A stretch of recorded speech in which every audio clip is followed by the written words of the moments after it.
The shuttle doors hissed open and I stepped onto the orbital station expecting bureaucrats and quarantine protocols. Instead, a woman stood alone in the docking bay.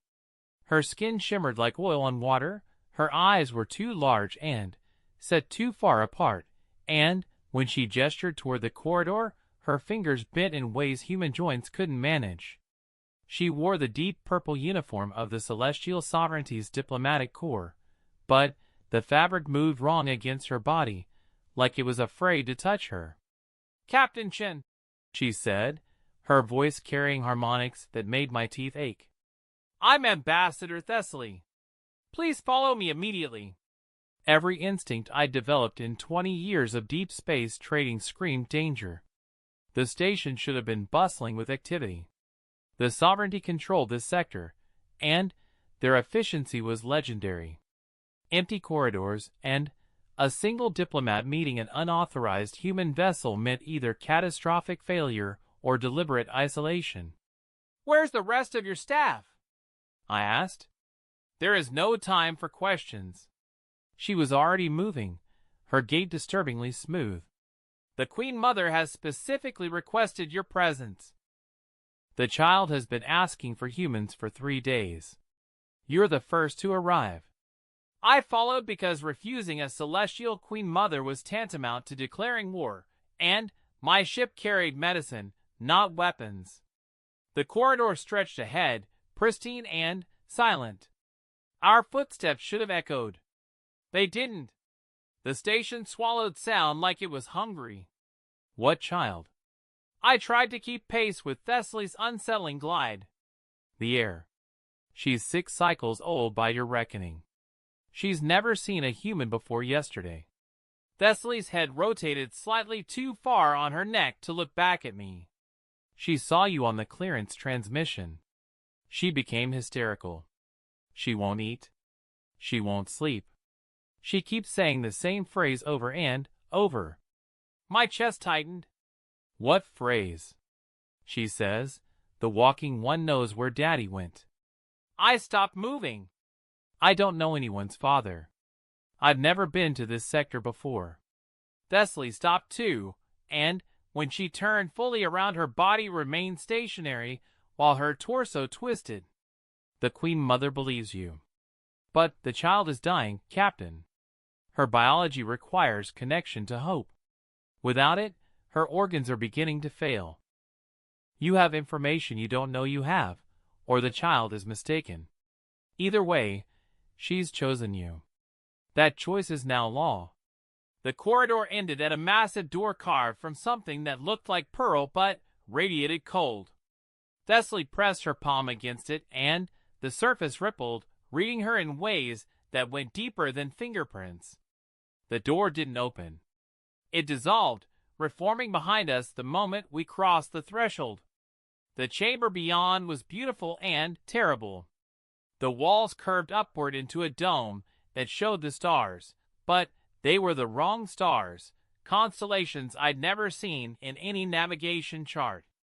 In the center of the room, a small figure sat on a cushion that floated 2 feet off the ground. She was tiny, fragile, her skin the color of dawn light. Her eyes were closed, but tears ran down her face in slow silver streams. Behind her stood the Queen Mother. I had seen pictures of celestial monarchs. They didn't prepare me. She was 9 feet tall, her presence so commanding that gravity seemed to bend toward her. Her crown wasn't metal but living light, and her robes moved like they contained oceans. When her gaze fixed on me, I felt examined down to my molecular structure. "Captain Marcus Chun," the Queen Mother said, her voice carrying no threat and infinite danger. "My daughter believes you know the location of her father, Prince Consort Vale. He disappeared 3 months ago while traveling through human space. We have found no trace, no body, no ship, nothing." The child's eyes opened. They were golden, feverish, desperate.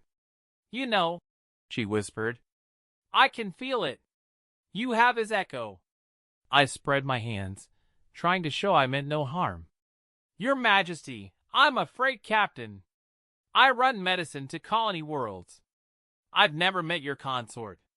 I don't know what your daughter senses, but come closer, the Queen Mother commanded. It wasn't a request. I approached the floating cushion, and the child reached out, her small hand grasping mine. Her skin was hot, too hot, burning with fever that shouldn't exist in a species this advanced. When she touched me, the world inverted. I was no longer in the chamber. I was in my cargo bay 3 weeks ago, loading supplies on Ventress Station.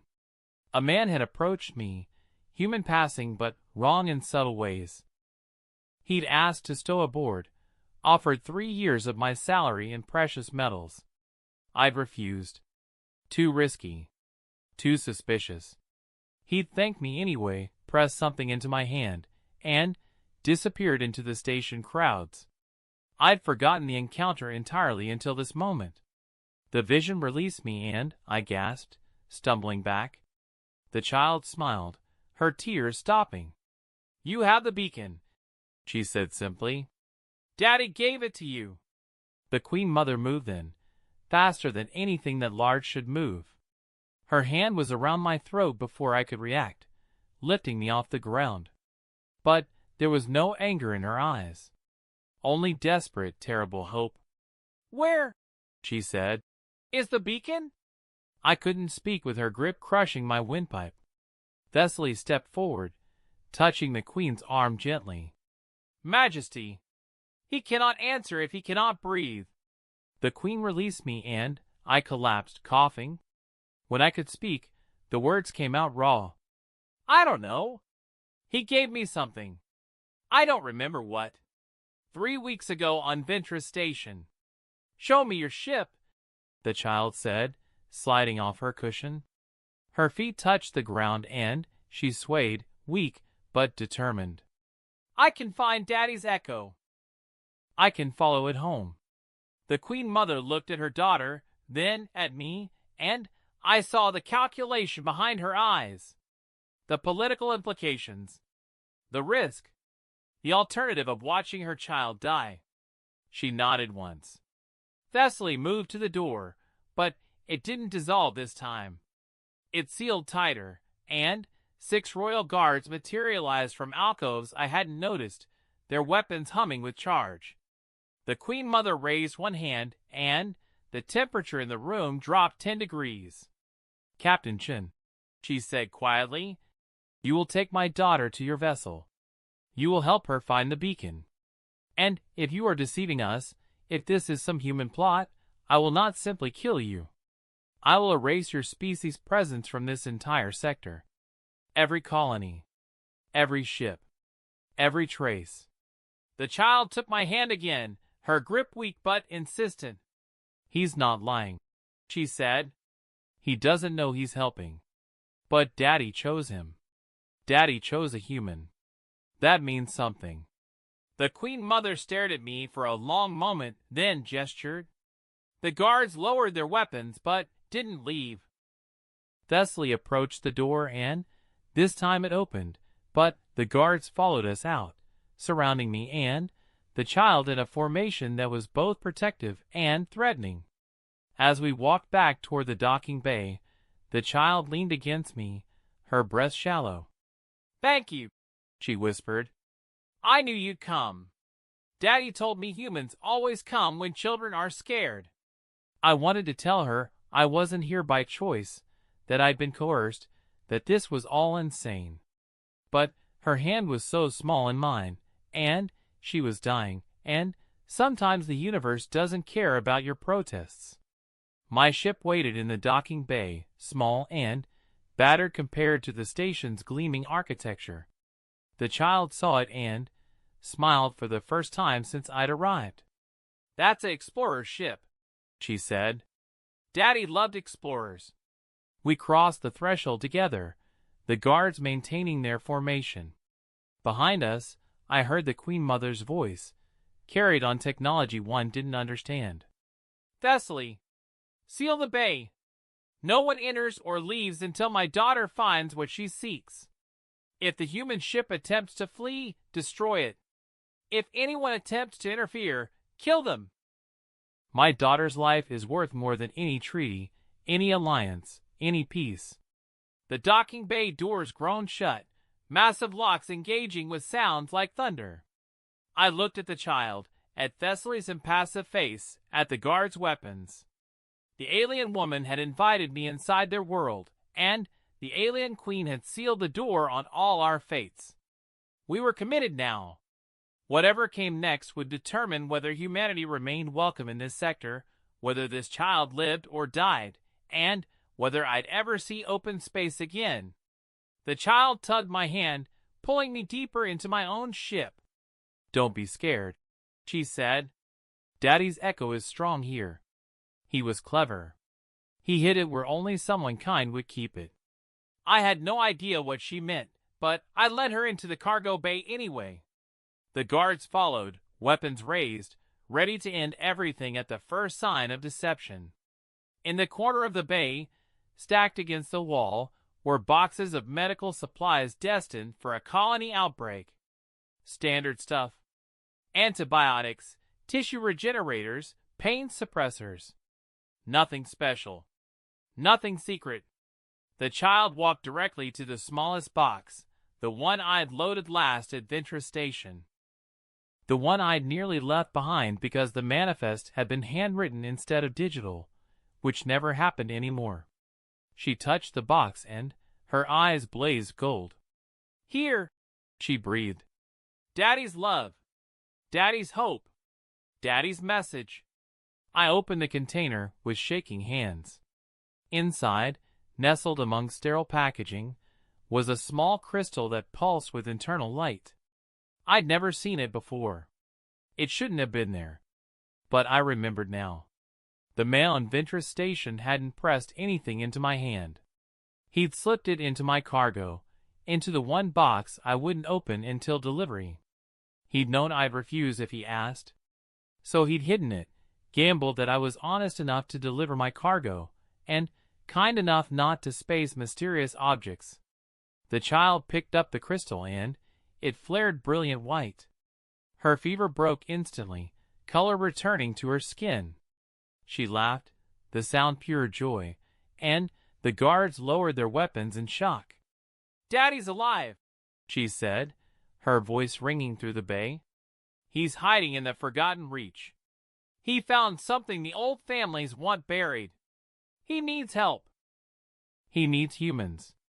Thessaly's communicator chimed, and the Queen Mother's voice filled the space. "Report. The child is healing, Majesty. The beacon confirms Prince Consort Vale lives. He's requesting human assistance." Silence stretched across the communication, heavy with implications. Then, quietly, "Bring Captain Chen and my daughter back to the royal chamber. We have much to discuss about what humanity is owed for this service." The guards formed up again, but their posture had changed. No longer threatening. Respectful. The child held my hand as we walked, the crystal clutched against her chest. "What did your father find?" I asked her. She looked up at me with ancient wisdom in young eyes. "Proof," she said simply. "Proof that humans were here first. Before the sovereignty. Before the old families. Before anyone. He found human cities under the ice moons. Cities older than our recorded history." My blood ran cold. That kind of information could reshape galactic politics. Could elevate humanity from fringe traders to primary claimants. Or it could make us targets for every established power that wanted the status quo maintained. We reached the royal chamber and the doors dissolved before us. The Queen Mother stood exactly where we'd left her, but her expression had transformed. No longer threatening. Calculating. "Captain Chen," she said, "my daughter lives because of your integrity. My consort lives because of your character. These debts are not easily repaid." I swallowed hard. "Your Majesty, I just delivered cargo. I didn't know exactly." She moved closer, and though I didn't feel threatened, I felt the weight of her power. You didn't know, yet you remained honest. You didn't understand, yet you helped. This is what my consort said about humans. That they help instinctively, before calculation. That they protect children without considering cost. The child set the crystal on her floating cushion and it projected a hologram. Her father, Prince Consort Vale, appeared in miniature. He looked desperate, exhausted, but determined. My beloved family, the recording said, I've found what the sovereignty fears most. Human civilization predates ours by millennia. The Forgotten Reach contains megastructures that dwarf our greatest achievements. This information is worth killing for. I've hidden evidence across 12 human vessels, trusting them because they can't be threatened by sovereignty politics. They'll deliver their cargo regardless of pressure because that's what humans do. Find the captains. Assemble the proof. Change everything. The hologram flickered out and the chamber fell silent. I understood now why the Queen Mother had threatened my entire species. If her political enemies learned that her consort was using humans to undermine the sovereignty's historical claims, they'd see it as treason, alliance with primitives, betrayal of their civilization. But if she could control the narrative, if she could present the evidence herself with humanity as honored partners rather than threats, she'd transform her family's position from vulnerable to untouchable. How many other captains? I asked. 11. Thessaly said. We're tracking them now. Most are in human space, beyond our direct reach. The Queen Mother smiled, and it was beautiful and terrifying. Captain Chen, I'm offering you a choice. You can return to your normal routes, your normal life. We'll compensate you generously and erase this incident from all records. Or you can help me find the other captains, assemble my consort's evidence, and stand beside the celestial sovereignty when we announce humanity's true age and status to the galaxy. If I refuse, then I honor your choice and thank you for my daughter's life. But others will seek those captains. Others will want that evidence destroyed. Without protection, your fellow humans will die confused, never knowing why their cargo made them targets. It wasn't really a choice. It was responsibility wrapped in the illusion of freedom. I looked at the child, who smiled at me with trust one hadn't earned but couldn't betray. I'll help, I said, but I want guarantees. Full citizenship rights for all humans in sovereignty space. Trade rights. Representation in your councils. The Queen Mother laughed, a sound like crystals chiming. You bargain like my consort. Very well. Help me save him and prove humanity's heritage, and I'll give you more than rights. I'll give you partnership. Real power, not ceremonial acknowledgement. She extended her hand, and when I took it, light flared between our palms. A binding agreement in celestial culture, witnessed by technology and tradition. Breaking it would mean both our deaths. Thessaly, the Queen commanded. Prepare Captain Chen's vessel for a royal convoy. We hunt for the other captains together. The child hugged me suddenly, her small arms barely reaching around my waist. Thank you for having Daddy's echo, she whispered. Thank you for being human. I didn't know what to say to that, so I just held her while Thessaly and the guards began coordinating logistics.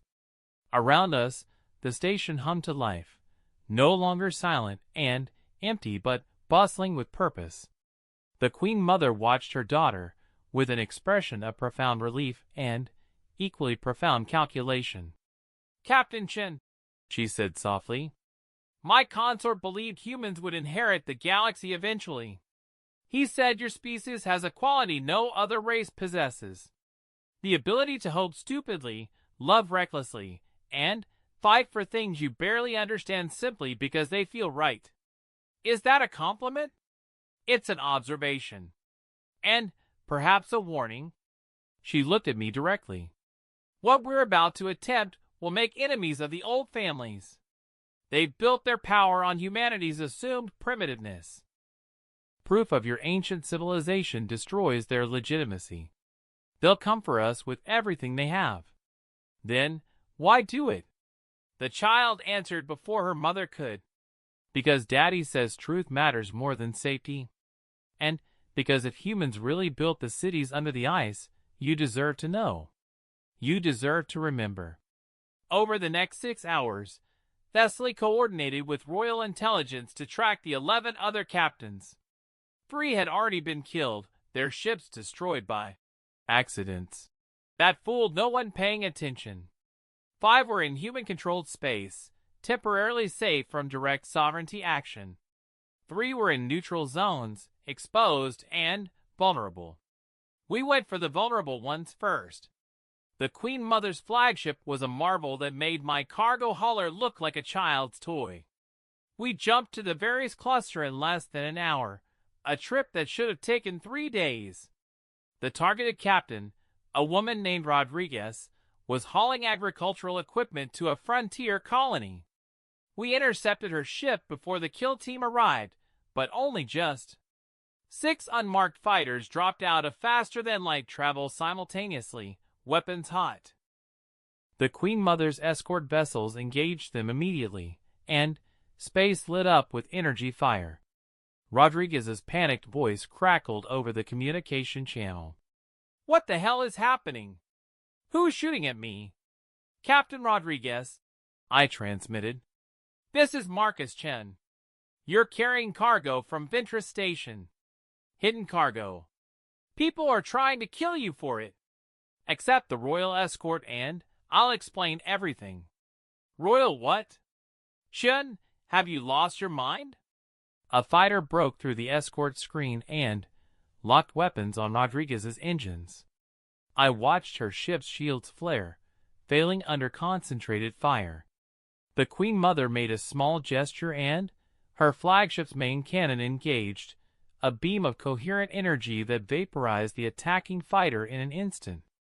The remaining attackers fled. "Captain Rodriguez," the Queen Mother's voice filled every communication channel. "I am Queen Mother Theshel of the Celestial Sovereignty. You carry evidence of human civilization that predates the Galactic Accord. This makes you valuable beyond measure and dangerous beyond calculation. Accept my protection or die in the next 30 seconds when their reinforcements arrive." Rodriguez accepted. We repeated this process twice more in the following days, each time arriving just ahead of elimination teams. Captain Okonkwo in the drift lanes. Captain Singh at the peripheral markets. Both alive, both terrified, both carrying small crystals hidden in their cargo by a desperate prince consort. The 5 captains in human space proved more complicated. The sovereignty couldn't simply deploy military assets into human territory without triggering diplomatic incidents. We needed cooperation from human authorities, which meant revealing at least part of the truth. I volunteered to make contact. The call went to Admiral Zhang, commander of the Earth Colonial Defense Fleet. I'd never met her, but every human spacer knew her reputation. Uncompromising. Strategic. Incorruptible. Her face appeared on the view screen, and her eyes took in my surroundings with tactical precision. "Captain Chen, you're aboard a celestial flagship. Start talking."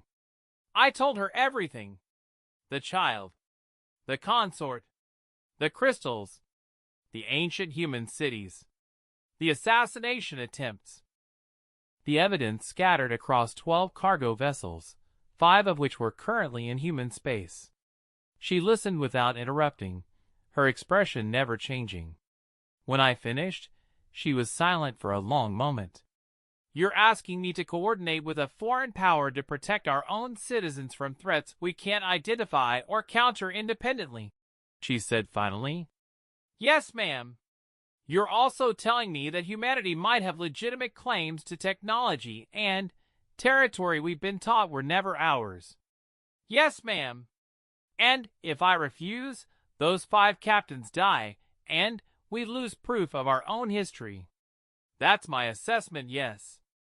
Admiral Zhang smiled, cold and sharp. Captain Chen, I'm going to authorize full cooperation with the Celestial Sovereignty regarding this matter. Not because I trust them, but because I trust you. You're an honest freight captain who got caught in events beyond your control, and you're still trying to do the right thing. That authenticity is valuable. Thank you, Admiral. Don't thank me yet. I'm assigning you as liaison between the sovereignty and human forces. That means you're responsible if this goes wrong. If the Queen Mother is playing us, if this is an elaborate manipulation, your name will be attached to humanity's biggest mistake. Are you prepared for that? I looked at the child, who was sleeping peacefully in a medical bay, her fever gone, her father's beacon glowing softly beside her. I thought about the captains we'd saved, about the ones we'd been too late to help. Yes, ma'am. I'm prepared. The Admiral nodded. Then, welcome to the game, Captain. I'll have coordinates for the 5 vessels within the hour. Make sure your celestial friends understand that if they betray our trust, there will be consequences. The remaining rescues went smoothly with human military support. Within 3 days, we had all surviving captains and their crystals assembled on the Queen Mother's flagship. 8 people alive. 3 dead, their secrets lost.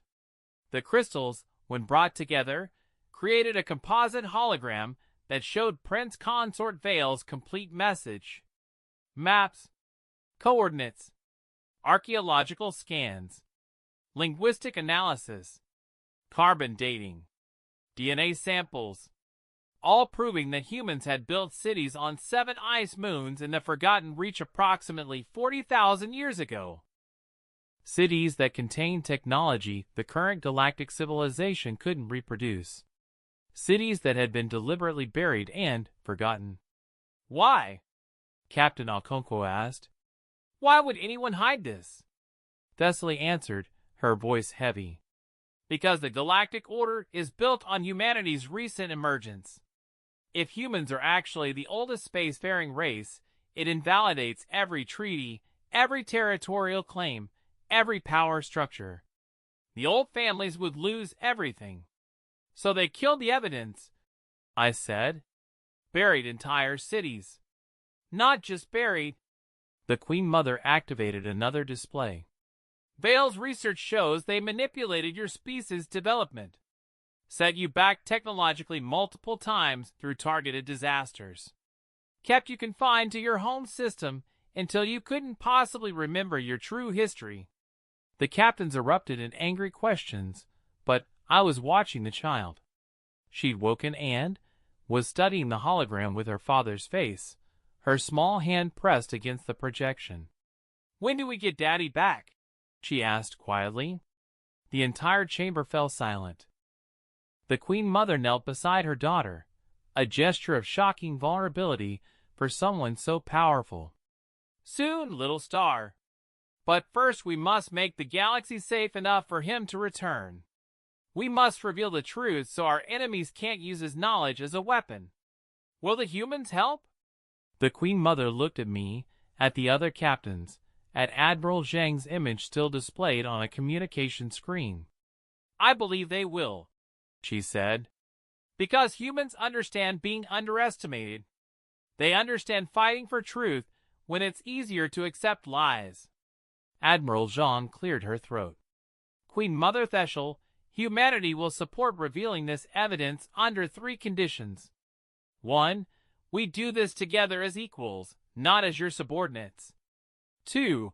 All archaeological sites are placed under joint human sovereignty protection, with access for proper research teams. 3. Prince Consort Vale receives full amnesty for any charges the old families might file. Agreed, the Queen Mother said immediately. And I'll add a 4th condition of my own. Captain Chen is named as primary discoverer in all official records. His integrity saved my daughter and preserved evidence that could have been lost forever. He deserves recognition. I started to protest, but the child squeezed my hand. Heroes get remembered, she said seriously. Daddy told me. Heroes get remembered so other people know it's okay to be brave. The announcement was scheduled for the Grand Conclave, a gathering of all major galactic powers that occurred once every 10 cycles. We had 2 weeks to prepare, 2 weeks of constant tension as the Queen Mother's intelligence network uncovered 3 more assassination attempts and 2 attempted thefts of the crystals. The old families were moving against us, but carefully. Nothing overt. Nothing that could be proven. Just accidents and coincidences that would have been fatal without constant vigilance. The child stayed close to me during that time, and I found myself telling her stories about Earth, about oceans and forests, about seasons and storms, about things her father had probably already described, but she wanted to hear from a human voice. "Will you take me to Earth someday?" she asked. "If your mother allows it, she will. After we save Daddy, she'll let me see everything," she promised. The Grand Conclave met in neutral space, on a station built specifically for diplomatic gatherings. Representatives from 47 different civilizations filled the assembly chamber, and security was absolute. No weapons. No violence. Just words and evidence and the weight of history. The Queen Mother entered with her full retinue, and I walked beside her, a freight captain wearing borrowed formal clothes that didn't fit right. The child held both our hands, her presence a silent statement about what was at stake. When the Queen Mother spoke, her voice carried to every corner of the vast chamber. "Honored delegates," she began, "I come before you with evidence that will challenge our understanding of galactic history. Evidence that has cost lives to preserve. Evidence that some among you have tried desperately to destroy." She activated the composite hologram and the ancient human cities appeared, rotating slowly, their architecture both alien and hauntingly familiar. Gasps echoed through the chamber. 40,000 years ago, humanity built these structures. They were not primitive. They were not recent. They were advanced beyond our current capabilities. And they were deliberately erased from our collective memory. The delegates from the old families were shouting now, demanding proof, calling it fabrication. The Queen Mother waited patiently for the noise to subside, then began presenting the evidence. Carbon dating confirmed by 3 independent labs. DNA analysis showing direct genetic links to modern humans. Linguistic patterns that matched Earth languages. Technology that couldn't be reproduced by anyone except possibly the structure's original builders. Hours passed. The evidence piled up, undeniable and overwhelming. And slowly, the opposition crumbled. Not into acceptance, but into silence. The kind of silence that meant desperate recalculation. When the presentation finished, Admiral Zhang stood from the human delegation. "The human species," she said clearly, "formally petitions for reclassification from emerging civilization to returning civilization, with all historical rights and territories that designation implies." The chamber exploded into chaos. Some delegates supporting, others objecting, everyone shouting at once. The child pressed closer to me, frightened by the noise. "It's okay," I told her. "This is how change sounds. Loud and messy and scary. But necessary." The session continued for 3 more days. Negotiations. Counterproposals. Threats barely disguised as diplomatic language. But the evidence couldn't be ignored, and humanity had powerful allies now. The Celestial Sovereignty. The Free Merchants Coalition. Several smaller powers who saw opportunity in supporting the underdog. On the 4th day, the conclave voted. Humanity was recognized as a returning civilization. Not with full rights restoration that would take decades more legal work, but with legitimate claim to our ancient territories and technology. It was a beginning. The Queen Mother addressed me privately after the vote. Captain Chen, my consort can now return safely. The old families cannot move against him without admitting their crimes. He'll be home within a month. I'm glad. You're also wealthy beyond measure. The sovereignty owes you a debt, humanity owes you recognition, and I've personally ensured your compensation reflects both. I just wanted to deliver my cargo. She laughed. Yes. That simple integrity changed galactic history. Never underestimate the power of doing the right thing without considering the cost. The child hugged me one final time before I left the flagship. Thank you for having Daddy's echo. She whispered again. Thank you for being exactly who you are. I returned to my ship a different person than I'd been when I docked at that orbital station. The galaxy was different too. Not transformed overnight, but changed fundamentally. Human vessels now traveled with new confidence. Our diplomats spoke with authority. Our archaeologists began excavating the ice moon cities under joint protection. And somewhere in the forgotten reach, Prince Consort Vale emerged from hiding, his daughter's beacon guiding him home to a galaxy that could finally accept the truth he'd risked everything to preserve. I went back to running freight, medicine to colonies, supplies to outposts. The same routes, the same work. But now when I docked at stations, sovereignty guards saluted. Other captains asked for my story. Children from a dozen species wanted to know about the human who'd helped change everything. I told them the truth, that I'd been afraid, that I'd just tried to be honest, that sometimes the universe asks more of us than we think we can give, and somehow we find a way to give it anyway. The alien woman had invited me inside, and the alien queen had sealed the door on our fate. But that fate hadn't been death or destruction. It had been transformation. A chance to prove that humanity's greatest strength wasn't technology, or weapons, or even intelligence. It was the simple courage to help when help was needed, to protect the vulnerable without counting the cost, and to stand for truth even when lying would have been safer. The galaxy would remember. And so would I.